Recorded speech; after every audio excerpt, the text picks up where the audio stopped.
Welcome to my channel English Emotion. Today it is very important clip of important uses of conjunctions and phrases. Mostly देखा जाता है कि बहुत सारे जो कंजंक्शंस होते हैं और थोड़ा जो कोरिलेटिव कंजंक्शन होते हैं उनमें बच्चों को थोड़ा सा डाउट रहता है, ये प्रॉब्लम होती, तो उन्हीं को सेलेक्ट किया मैंने। आप देखोगे और इजीली कुछ नया भी आपको मिलेगा और इजीली सेंटेंस आप बनाने में कोई दिक्कत आपको होगी नहीं, आसानी से बना सकेंगे। तो चलिए स्टार्ट करते हैं और वीडियो को थोड़ा अंत तक देखें और दूसरा क्लास को लाइक ज़रूर कर दें। चैनल ना सब्सक्राइब किया हो तो ज़रूर कर लें। जैसे लिखा हुआ यहाँ पे कम व्हाट में, ये लिखा है, इसका मतलब होता है चाहे कुछ भी हो जाए या व्हाट एवर में हैपन, कुछ भी है। मतलब इन दोनों फ्रेजेस में आप कोई भी यूज कर सकते हैं। कम व्हाट में चाहे कुछ भी हो जाए या व्हाट एवर में हैपन, कुछ भी हो, अर्थात कुछ भी हो जाए। जैसे लिखा है कुछ भी हो मैं इस शादी में नहीं जाऊंगा, तो कम व्हाट में आई will not attend this marriage party. इसका आप इस्तेमाल ऐसे कर सकते हो और या फिर कर सकते हो और लगा यहाँ पे whatever may happen I will not attend this marriage party. Whatever may happen I will not attend this marriage party.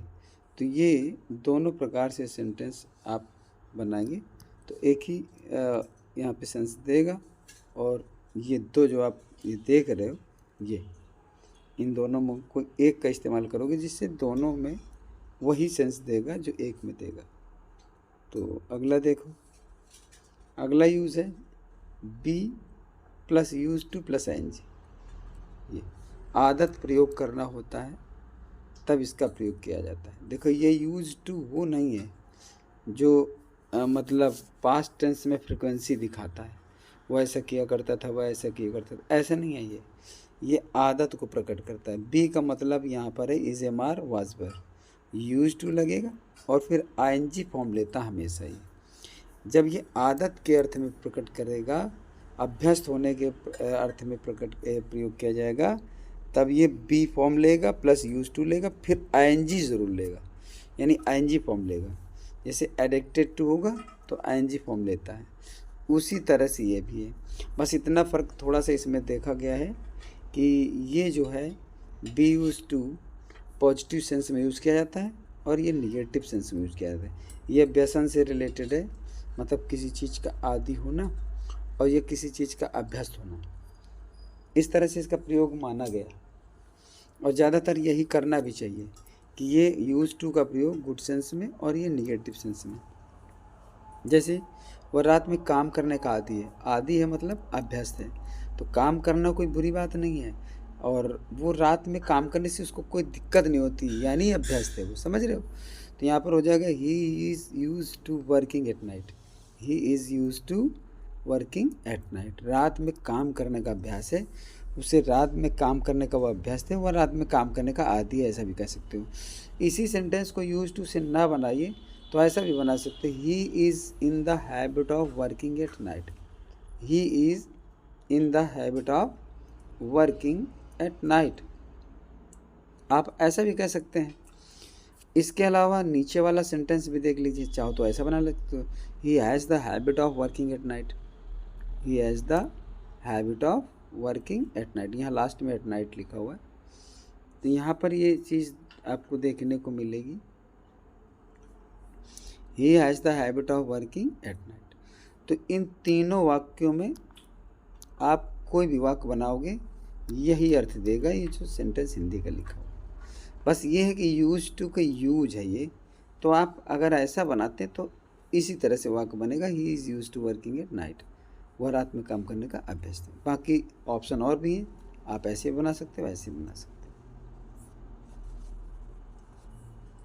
इसके बाद देखिए लिखा हुआ है वह सिगरेट पीने का आदी है, ये देखिए निगेटिव कॉन्सेप्ट में है, he is addicted to smoking cigarette. तो अब ही इज़ यूज टू का प्रयोग यहाँ उचित नहीं है। जब किसी व्यसन की बात होती है, निगेटिव मतलब एक्शन कोई दिखाया जाता है, तो एडिक्टेड, एडिक्टेड माने आदी होता है या लती होता है, ये व्यसन में ज़्यादा यूज़ किया जाता है। तो he is addicted to smoking cigarette, अर्थात वो सिगरेट पीने का आदी है। और या फिर क्योंकि ये एडिक्टेड का यूज है तो ऐसे बनेगा।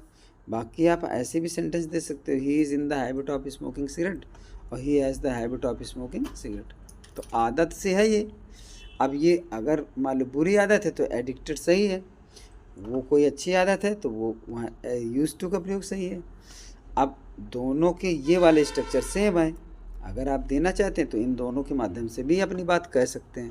तो he is in the habit of smoking cigarette और he has the habit of smoking cigarette, कोई दिक्कत नहीं। जैसे उसे सुबह टहलने की आदत है, अब ये कोई निगेटिव व्यसन तो है नहीं, तो इसको यूज टू से बनाना चाहिए। He is used to walking in the morning. जहाँ तक मतलब थोड़ा सा अंतर जो दिखाया गया और वो अंतर बना रहना चाहिए। अब देखिए अगला यूज़ है नो मैटर या इवन इफ, भले ही या चाहे ही। चाहे या भले के अर्थ में नो मैटर या इवन इफ, ये इस तरह का यूज़ आप ध्यान रखें। अक्सर मतलब जो है सेंटेंसेस में आ जाते हैं तो समझ में नहीं आता कि कैसे बनाएं। और यहाँ दो ऑप्शन यहाँ लिए गए, दो कंजंक्शन या दो फ्रेजेस आप कह सकते हो। ये मतलब आपका कंजंक्शन है, ये फ्रेज है नो मैटर। चाहे मैं मर जाऊँ भीख नहीं मांगूंगा, अब ये लिखा हुआ है। तो no matter I die I can not beg. No matter I die, no matter मतलब कोई दिक्कत नहीं है, कोई मतलब ही नहीं है। तो नो मैटर आई डाई, मैं मर जाता हूँ, इससे कोई मतलब नहीं। आई कैन नॉट बेग, मैं भीख नहीं मांगूंगा, इसलिए उसका सेंस होता है चाहे मैं मर जाऊँ भीख नहीं मांगूंगा।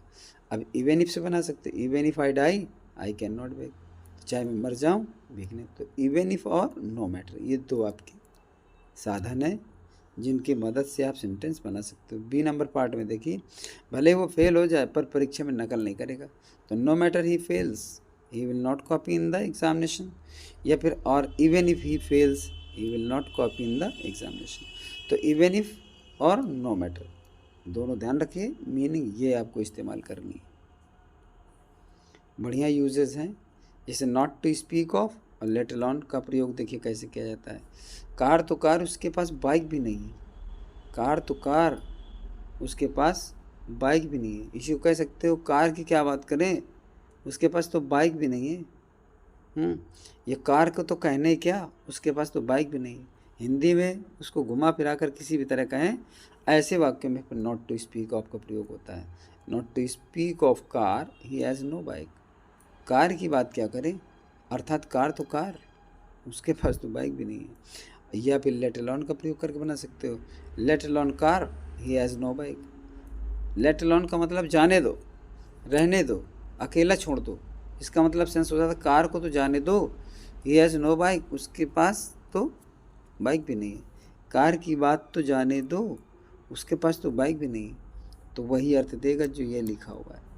लड़कियों के तो कहना ही क्या, लड़के भी ब्यूटी पार्लर जाते हैं। Not to speak of the girls even if boys go to beauty parlour. यहाँ पर देखिए, not to speak of the girls even if boys go to beauty parlour.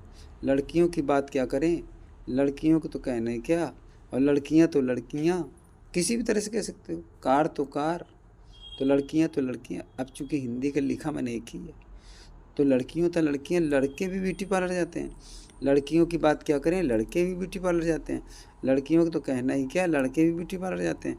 तो इस तरह से सेंटेंस आपका बढ़िया प्रयोग है, आराम से बनाइए। अब hardly when, scarcely when, no sooner than, इनका प्रयोग ये कोरिलेटिव कंजंक्शन है। और कोरिलेटिव कंजंक्शन का मतलब होता है सहसंयोजक जो पेयर कंजंक्शन होते हैं। हार्डली होगा तो वेन जरूर चलेगा, स्कैर्सली के साथ भी वेन चलेगा, और नो सूनर के साथ देन चलेगा। तो जैसे ही या ज्यों ही पुलिस आई कि चोर भाग गया, यह की अलग है, चोर अलग है, ठीक है ना। ज्यों ही या जैसे ही पुलिस आई कि चोर भाग गए। तो as soon as the police came the thieves ran away, ये एज सुन एज बना है, ठीक है। अब ये एज सुन एज का कॉन्सेप्ट है, इसलिए पहले इससे बनाया है। इसी को जब हम नेगेटिव बनाते हैं तो ये नो सूनर का प्रयोग करते हैं। No sooner did the police come, no sooner did the police come than the thieves ran away. अब यहाँ से आपको इसी को ये बोल देते हैं कि पुलिस आ भी नहीं पाई थी कि चोर भाग गए, तो नो सूनर भी बना देंगे, यही बनाएंगे आपको। इसी तरह से आपको दिखेगा भी आगे। देखिए, मैं मुश्किल से घर से निकला ही था कि वर्षा होने लगी, या मैं घर से निकला ही था कि वर्षा होने लगी। मैं मुश्किल से घर से, अब मुश्किल जब होता है तो हार्डली का यूज़ किया जाता है। अच्छा, इसी को आप ये कह सकते हो कि मैं घर से निकल भी ना पाया था कि वर्षा होने लगी, क्योंकि हार्डली का यूज़ निगेटिव होता है। हार्डली का यूज़ और स्कैर्सली का यूज़ निगेटिव होता है। तो यहाँ पर हो जाएगा आई हैड हार्डली या फिर स्कैर्सली, दोनों में से कोई एक यहाँ पर लगेगा। I had hardly scarcely come out of the house when it began to rain. यहाँ पर की जो मीनिंग लगेगी व्हेन लगेगी, क्योंकि इसका अर्थ होता है कि मैं मुश्किल से घर से निकला ही था जब बारिश शुरू हो गई। तो की बारिश शुरू हो गई या जब बारिश शुरू हो गई, तो यहाँ पर हार्डली और व्हेन। अभी इसको ऐसे बना सकते हो, हार्डली को आप आगे भी ले सकते हो। जब हार्डली को आगे लोगे तो हैड भी साथ में जाएगा, क्योंकि ये होता है एडवर्ब हार्डली और इसके साथ में हैड होना चाहिए। ये मतलब एक ग्रामेटिकल मिस्टेक हो जाती है, सिंटैक्स में बहुत ज़्यादा पूछा जाता है। अगर हार्डली आई कम आउट कर दो तो गलत हो जाएगा, इसलिए hardly had I come out of the house when it began to rain. Actually होता क्या है कि ये हैड हेल्पिंग वर्ब होती है, अर्थात किसी न किसी प्रकार की वर्ब ही होती है। अब इसमें क्या होता है, ये एडवर्ब होता है हार्डली, तो हार्डली यानी एडवर्ब को किसको मॉडिफाई करता है, वर्ब को। इसलिए ये त्रुटि या मिस्टेक जो हो जाती है फॉल्ट, उसको हटाने के लिए हैड को भी आगे लाया जाता है। बाकी का जो सेंटेंस होगा वेन वगैरह अपनी अपनी जगह पर सब बने रहेंगे, हार्डली पीछे जाएगा तो हैड भी पीछे जाएगा, बस इतना ध्यान रखना। इसके बाद है वह समाचार सुनते ही बेहोश हो गई, या जैसे उसने समाचार सुना वह बेहोश हो गई। यहाँ से देखना, वह समाचार सुनते ही बेहोश हो गई, या जैसे उसने समाचार सुना वो बेहोश हो गई, या उसने समाचार सुना ही था कि बेहोश हो गई। अथवा और भी कह सकते हैं वह समाचार सुन भी ना पाई थी कि बेहोश हो गई, तो मतलब जैसे ही समाचार सुना। ऐसे बहुत सारे हिंदी के वाक्य हैं जिनको इस स्ट्रक्चर पर बनाते हैं, चाहे तो एस से बना लो या नो सूनर से बना लो इसी को, चाहे हार्डली हैड से बना लो। तो as soon as she hear the news, जैसे उसने समाचार सुना सी फेंटेड, या no sooner did she hear. ये इसमें देखो वही हार्डली हैड वाला कॉन्सेप्ट लगता है। नो सूनर जब आएगा तो डिड आगे आ जाएगा, जब डिड आगे आ जाएगा तो यहाँ पर आपकी फर्स्ट फॉर्म हो जाएगी। तो no sooner did she hear the news, और ये इसके नो सूनर के साथ क्या चलता है, दैन चलता है, दैन सी फेंटेड। या फिर सी हैड हार्डली या स्कैर्सली, सी हैड हार्डली या scarcely hear the news when she fainted. जब हार्डली आ जाएगा तो फिर वेन आ जाएगा, बस ये ध्यान रखें। इसको एक काम और कर सकते हैं, हार्डली को आगे लाएंगे तो हैड भी आ जाएगा, सेंटेंस बनेगा hardly had she hear the news when she fainted. इसको ऐसे कर सकते हैं। किसी भी कन्फ्यूज़न के लिए हमें बताइए ज़रूर कमेंट करके, और अगर वीडियो अच्छा लगे तो एक बार कमेंट ज़रूर कर दिया करो, उससे थोड़ा ये होता है कि मतलब समझ में आता रहता है कि बच्चों को और किस तरह से सेंटेंस देने हैं। ये एक नियम होता है, द प्लस कंपैरेटिव डिग्री, बीच में आपका कॉमा या कुछ भी लगा सकते हो, और हाँ कॉमा ही लगेगा, और द प्लस कंपैरेटिव डिग्री, मतलब ये दो क्लॉजेज होती हैं जो कि एक ही तरह से स्ट्रक्चर में बनती हैं। और ये होता है पैरेलल डिक्रीज, और यह पैरेलल इंक्रीज के कॉन्सेप्ट में ये होता है, मतलब समानांतर वृद्धि और ये समानांतर कमी का भाव जब ले करके कोई बात कही जाती है तब ये सेंस आता है। ऐसी सिचुएशन में कंपैरेटिव डिग्री के पहले भी द का प्रयोग किया जाता है। वैसे जनरली होता है कि सुपरलेटिव डिग्री के पहले द लगता है, लेकिन इस कॉन्सेप्ट में कंपैरेटिव डिग्री के पहले भी द लगेगा। अब यहाँ जितना हम ऊपर जाते हैं उतना ही ठंड बढ़ती जाती है, तो the higher we go the cooler it is. अब देखिए ये कंपैरेटिव डिग्री हाइयर है, ये कंपैरेटिव डिग्री कूलर है, इसके पहले ये द लगा है, इसके पहले ये द लगा है। अब the higher we go the cooler it is, वह जितना छोटा है उतना ही खोटा है, खोटा मतलब चालाक। The younger he is the cleverer he is, जितना छोटा है उतना। अब इसमें कोई अदर कंजंक्शन नहीं लगता, यही कंपैरेटिव डिग्री जो द के साथ होती है वही कंजंक्शन का काम ही करती है, बीच में कॉमा लगता है। आदमी जितना अधिक प्राप्त करता है उतना अधिक चाहता है, तो the more a man gets, the more a man gets the more he wants, बिल्कुल वही। अब ये कंपैरेटिव डिग्री, ये कंपैरेटिव डिग्री, इसके पहले ये द, इसके पहले ये द, अब बीच में ये लगा है कम। तो the more a man gets the more he wants, तो आदमी जितना प्राप्त करता है, जितनी इच्छा करता है, जितना मिलता है उतनी और इच्छा करता है, ये वही सेंटेंस है। अब देखिए अगला यूज़ है आपके पास ईच एंड एवरी का।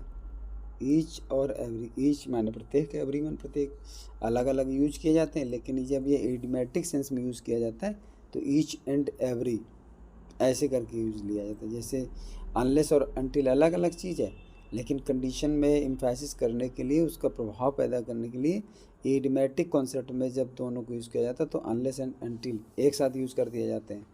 तो ईच एंड एवरी, बच्चा बच्चा भूखा है तो क्या बनेगा जा कर के, अब बच्चा बच्चा भूखा है तो बनेगा आपका each and every child is hungry. खून की एक एक बूंद अमर है तो ये क्या बनेगा, each and every drop of blood is immortal.